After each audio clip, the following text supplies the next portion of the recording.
Hi Pisces, this is Pisces Hub. Welcome to my channel. So for today's video, gagawa tayo ng daily reading for Pisces sa araw na ito. Okay, reminder lang Pisces na ang ating daily reading ay timeless po. So kahit anong araw, buwan o taon mo to napanood and mag-resonate po sa sitwasyon nyo, take nyo lang, okay? So,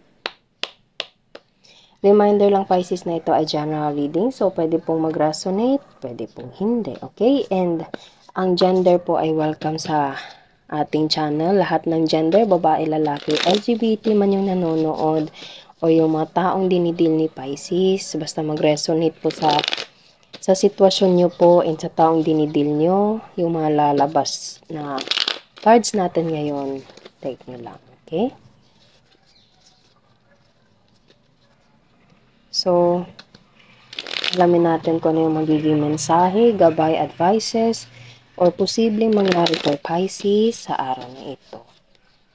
Okay. Ano po ang message niyo po for Pisces? Page of Swords. There is someone na it's either this is you, Pisces, or there is someone nakatingin sa'yo mula sa malayo. Okay? This card kasi parang represent something as gathering some information or stalking. It's either you're stalking to someone, Pisces, or pwedeng there is someone na medyo malayo sa'yo, na nakatingin sa'yo. Bigla ko naisip yung word na online. Okay? So, pwedeng you're dealing also with a air sign, Gemini, Libra, Aquarius.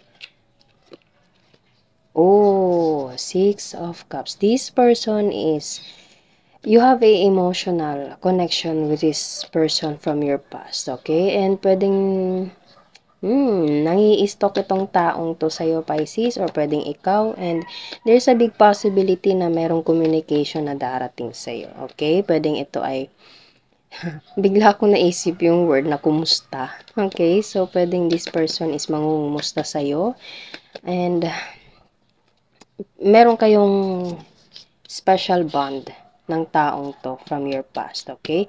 Kasi this Six of Cups kasi is someone from your past na pwedeng makikipag-communicate sa'yo, and as of now, he or she is talking on your social media, or pwedeng vice versa po ito. Okay, so ano pa po ang message po for Pisces sa araw na ito?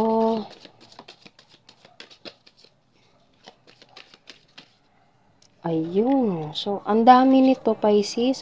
Okay.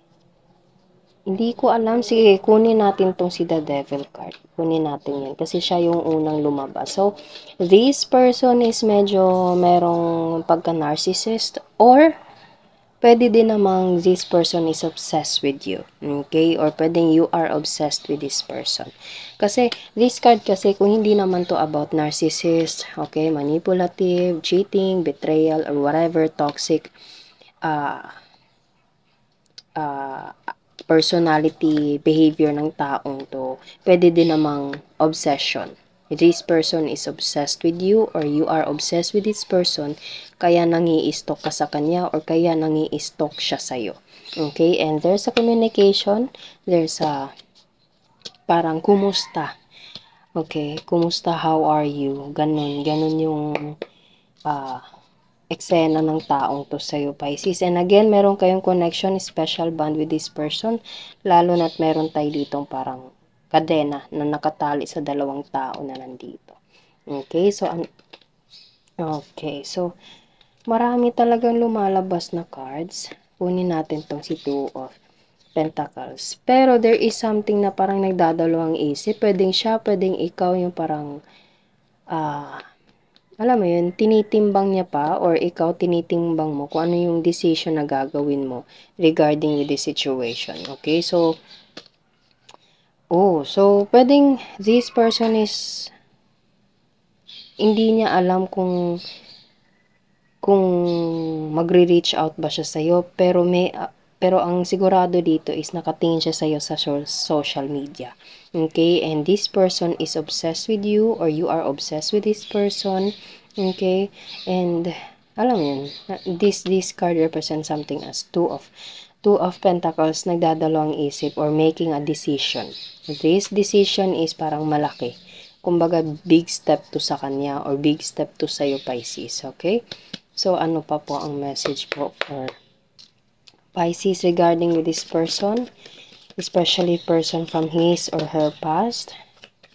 Okay, ano pa po ang message niyo po for Pisces sa araw na ito? May nag-flip.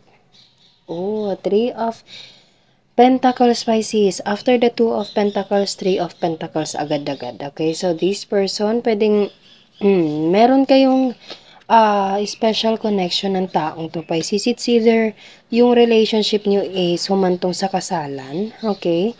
Or something na parang merong connection nito. Pwedeng this person is nangihingi ng advices to other people, with his friends, with his or her colleagues, okay? Or with family member. Kung ano yung nararapat niyang gawin sa'yo. Okay? Kasi this person is obsessed with you or ikaw yung obsessed sa kanya and hindi niya mapigilang, alam mo yun, merong temptation. Bigla ko na ano yung word na temptation. Okay? So, this person is trying to resist na hindi kanya i-contact kaya siya nagdadalawang isip or pwedeng ikaw po, Pisces, vice versa po ito. So, he or she will ask some people around her or his circle kung ano yung nararapat niyang gawin. And sobra, there is something na long-term commitment, okay? Kasi, alam mo yun, there's something na special bond sa inyong dalawa. Nakikita nyo kasi hindi mawala-wala sa akin itong parang kadena dito sa dalawang tao na nandito, okay? So, pwedeng there is something na separation kasi this person is kinda from your past and alam mo yun, yung parang, oo, merong separation sa inyo, Pisces, pero andun pa rin yung connection. Okay? So, bottom of the deck is the world. The world. Pwedeng this person and you, Pisces, is physically distant to each other and emotionally distant. Pwedeng dadaan kayo sa dagat, okay? Pwedeng ito ay, again, sinabi ko kanina, there is someone na medyo malayo, someone from your past na nakatingin sa'yo mula sa malayo, okay? And the world mismo nagsasabi na medyo malayo kayo sa isa't isa, physically and emotionally. Pero andun pa rin yung obsession and yes, there is something na magre-reach out pa sa'yo, Pisces. Six of Cups and Four of Cups. Nakikita nyo parehong merong inaabot. It's either this is you, Pisces, or this person is magre-reach out sa'yo. And bigla ko naisip yung word na mirroring. Okay, mirror. So, kumbaga pataasan ng ego ito, pataasan ng pride, okay? Pero andun pa rin yung connection nyo sa isa't isa. And there is someone who is obsessed with other person, okay? And merong pag-usap-usap, okay? And there's a decision making with this person and your, Pisces.